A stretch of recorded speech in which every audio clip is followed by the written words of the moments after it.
नीरव मोहम्मती शोभायात्रा करी कटक किन्नर समाज पक्षर प्रतिवाद। कटक रे किन्नर अंजलि हत्या को विरोध करी दोलमुंडाई छक निकट कलेज छक पर्यंत एक नीरव मोहम्मती शोभायात्रा करी अंजलि को श्रद्धांजलि अर्पण करने सह अंजलि हत्यार अभियुक्त मानु गिरफ करने दाबी रे प्रतिवाद कराइथिला। ଏହି ଶୋଭାଯାତ୍ରାରେ ଶହ ଶହ କିନ୍ନର ହାତରେ ମହମବତୀ ଓ ଫ୍ଲାଗ କାର୍ଡ ଧରି ଅଞ୍ଜଳିଙ୍କ ହତ୍ୟାର ନ୍ୟାୟ ଦାବି କରିବା ସହିତ ଅପରାଧୀମାନଙ୍କୁ ଯଥାଶୀଘ୍ର ଗିରଫ କରିବା ପାଇଁ ଦାବି କରିଥିଲେ। आपण मैंने जानिथिबे आज को 6 दिन हेलानी जो पिलाटी आज मरीची ताको आज पर्यंत न्याय मिलेनी। आमे माने राज्यव्यापी के यही आंदोलन करी आसुचु।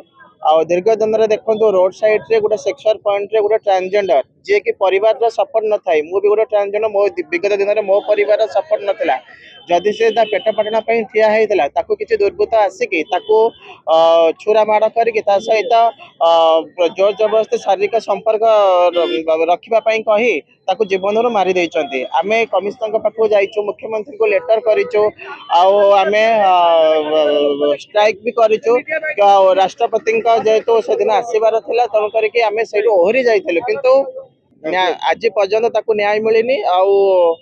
आशा रखीचु कि ताकू न्याय मिलिबो जदि आगामी दिन में ताकू न्याय न मिलू ताकू न्याय ताले आमे राजरास्ता एमती आज शोक प्रार्थना करूचु काली राजरास्ता एमती आमे स्ट्राइक करबा आंदोलन करी। Bureau report ABC news.